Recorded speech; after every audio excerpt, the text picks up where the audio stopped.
অথবা আপনি একটা পরিবারের কর্তা, আল্লাহ তাআলা আপনাকে ছেলে মেয়ে দিয়েছেন। এই লোকগুলোর মধ্যে আপনি সবার প্রতি আচরণ এমন হবে যে কারোর প্রতি বিমাতা সুলভ আচরণ করবেন না, কারোর প্রতি বিরূপ আচরণ করবেন না, বরং আপনার আচরণ দ্বারা সবাই জানবে যে আপনি সবার হিতাকাঙ্ক্ষী এবং কল্যাণকামী। এটা উত্তম আখলাক ছাড়া সম্ভব না। এই উত্তম আখলাকওয়ালা মুসলমান দুনিয়াতে পাওয়া খুব কঠিন।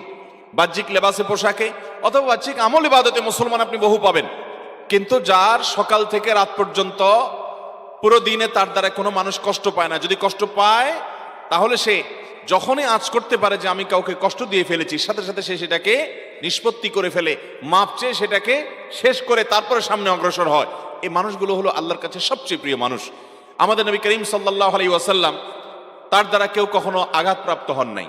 তার একাধিক স্ত্রী ছিলেন এবং উম্মুল মুমিনিন উম্মাহাতুল মুমিনিন রাদিয়াল্লাহু তাআলা আজমাইন, তাদের মধ্যে মাঝে মধ্যে টুনটান হয়েছে। তারা মানুষ ছিলেন, যার কারণে ভুল বোঝাবুঝি বা কোনো বিষয়ে মান অভিমান হয়েছে।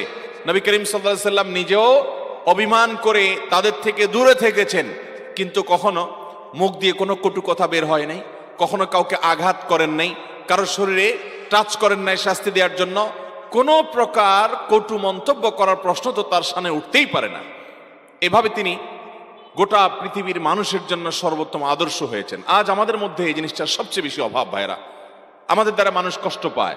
কত মানুষ যে সারাদিনের মধ্যে কষ্ট পায়। আপনি একটা রিক্সায় উঠেছেন, রিক্সাওয়ালা বেচারা হয়তো কোনো ভুল করেছে, আপনি তাকে অকথ্য ভাষায় গালিগালাজ দিয়ে বসলেন।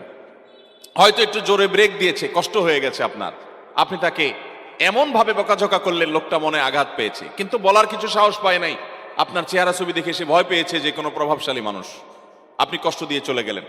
এরকম অহরহ আমাদের দ্বারা মানুষ কষ্ট পায় কি পায় না বলেন? এমনকি আপনি স্বামী, আপনার স্ত্রীর কোনো একটা ভুলের কারণে আপনি অবশ্যই তাকে শাসন করতে পারেন, কিন্তু শাসন করতে গিয়ে আপনি সীমানা ছাড়িয়ে গেছেন, তাহলে হোক তিনি আপনার স্ত্রী, আপনি তার কাছে মাপ চেয়ে নিষ্পত্তি করিয়ে নেবেন। আপনার বাবা মা, তাদের কথা তো বলাই বাহুল্য, তাদের প্রতি আপনার দ্বারা যেন কোনো কারণে কোনোভাবে তাদের প্রতি যেন অবিচার না হয়, জুলুম না হয়, তারা যেন কষ্ট না পায়, সে বিষয়ে আমাদেরকে খেয়াল রাখতে হবে।